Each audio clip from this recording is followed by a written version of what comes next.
ಮಾಡಿದ್ದಾರೆ. ಅದು ಮೊದಲನೆಯ ಮಾಹಿತಿ ಕೊಟ್ಟಂತವರು ಈ SIRಗೆ ಮಾಹಿತಿಗಳನ್ನು ರಾಜ್ಯದ ಗೌರವಾನ್ವಿತ ಮುಖ್ಯಮಂತ್ರಿಗಳು. ಬಹುಶಃ ಬೆಳಗ್ಗೆಯಿಂದ ಗೌರವಾನ್ವಿತ ಮುಖ್ಯಮಂತ್ರಿಗಳು ಬಹಳ ಮುತುವರ್ಜಿ ವಹಿಸಿ ನಾಡಿನ ಮತದಾರ ಬಂಧುಗಳಿಗೆ ನೀವು SIRನಲ್ಲಿ ಸರಿಯಾದ ರೀತಿ ಮಾಹಿತಿಗಳನ್ನು ಕೊಡದೆ ಮತದಾರರ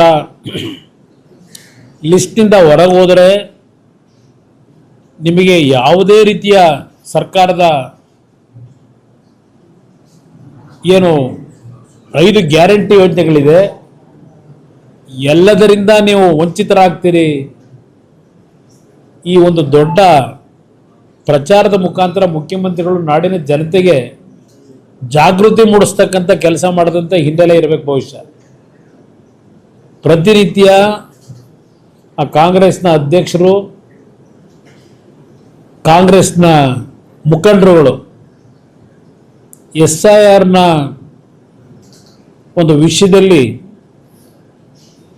ಅತ್ಯಂತ ಕಟುವಾದ ಪದಗಳಿಂದ ಮಾತನಾಡ್ತಕ್ಕಂಥದ್ದೇನಿದೆ ಬೇರೆ ರಾಜ್ಯಗಳಲ್ಲಾಗಿರ್ತಕ್ಕಂಥದ್ದು. ಇವತ್ತು ಮುಖ್ಯಮಂತ್ರಿಗಳ ಪ್ರೇರಣೆ ಇರಬೇಕು ಅಂತ ಕಾಣಿಸ್ತದೆ ಅಂತ ಅದಕ್ಕೆ ಹೇಳಿದೆ. ರಾಮನಗರದಲ್ಲಿ ಈ BLOಗಳು ಚೌಲ್ಟ್ರಿಗಳಲ್ಲಿ ಕೂತ್ಕೊಂಡು ಸಾವಿರಾರು ಜನಗಳನ್ನು ಅಲ್ಲಿ ಕರೆಸಿ ಈ ಒಂದು ಮಾಹಿತಿಗಳನ್ನು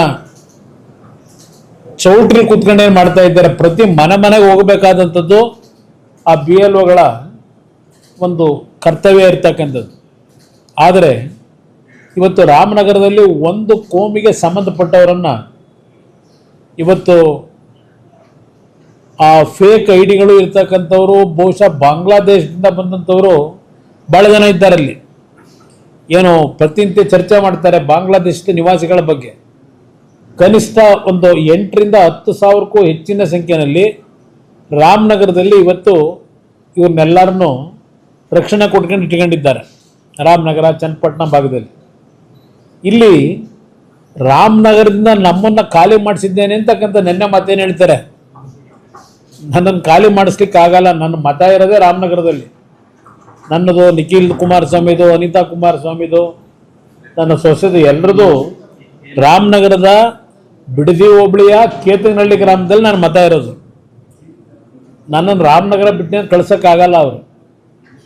ಮುಂದೆ ದಿನಗಳ ಅದು ಬೇರೆ ವಿಷಯ ಚರ್ಚೆ ಮಾಡೋಣ. ಆದರೆ ಮುಖ್ಯಮಂತ್ರಿಗಳೇ, ನಿಮಗೇನಾದರೂ ನೈತಿಕತೆ ಇದ್ದರೆ, ಅಲ್ಪ ಸ್ವಲ್ಪ ಗೌರವ ಇದ್ದರೆ ಜನಗಳ ಬಗ್ಗೆ, ಇಲ್ಲೇನು ನಡೀತಾ ಇದೆ ರಾಮನಗರದಲ್ಲಿ, ಯಾರ ಕಾರಣ ಇದಕ್ಕೆ, ಈ ರೀತಿಯ ಕಳ್ಳ ಮತದಾನ ಮಾಡ್ತಕ್ಕಂಥದ್ದಕ್ಕೆ, ಕಳ್ಳ ಮತಗಳನ್ನು ಸೃಷ್ಟಿ ಮಾಡಲಿಕ್ಕೆ ಇವತ್ತು ಇಂಥ ಕೆಲಸ ನಿಮ್ಮಿಂದ ಏನಾಗ್ತಿದೆ, ನಿಮ್ಗೆ ಯಾವ ನೈತಿಕತೆ ಇಟ್ಕೊಂಡು ಮಾತಾಡ್ತಾ ಇದ್ದೀರಿ, ಇದನ್ನು ನಾನು ಪ್ರಶ್ನೆ ಮಾಡಲಿಕ್ಕೆ ಬಯಸ್ತೀನಿ.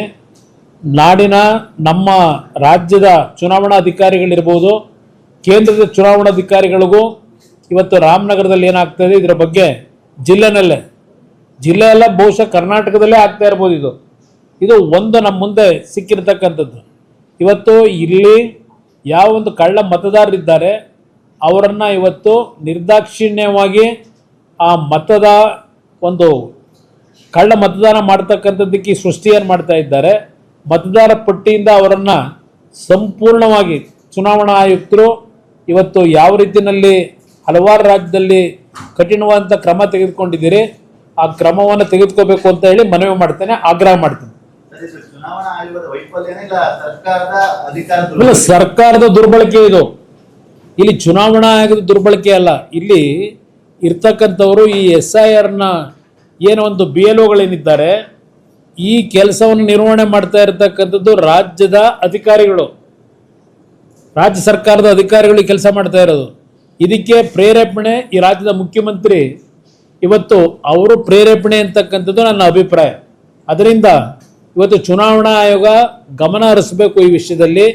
ತಕ್ಷಣ ಇದು ಕ್ರಮ ತೆಗೆದುಕೊಂಡು ಅತ್ಯಂತ ಸೂಕ್ತವಾದ ರೀತಿಯಲ್ಲಿ ಇದು ಪ್ರಾಮಾಣಿಕತೆಯಿಂದ ಇವತ್ತು SIRನ ಪ್ರಕರಣ ಇವತ್ತೇನು ಪ್ರಕ್ರಿಯೆ ನಡೀಬೇಕಾಗಿದೆ, ಅದು ನಡೀಬೇಕು ಅಂತಕ್ಕಂಥದ್ದನ್ನು ಮನವಿ ಮಾಡ್ತಾರೆ.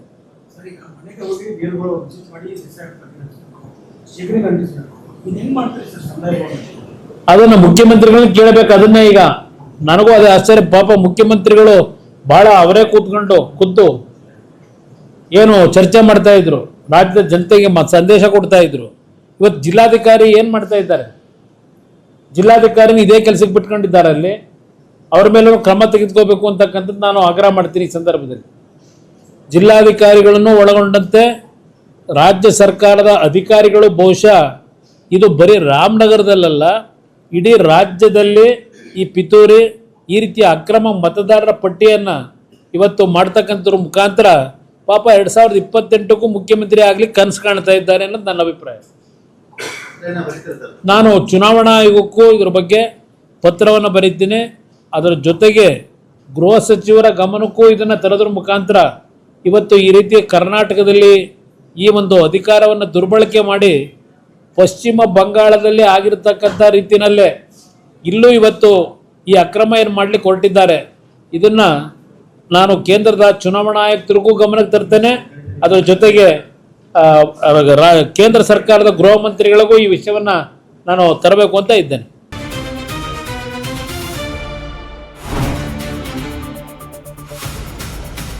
ಸಂಪೂರ್ಣ ನ್ಯೂಸ್ 24x7 ಇದು ನೊಂದವರ ಧ್ವನಿ.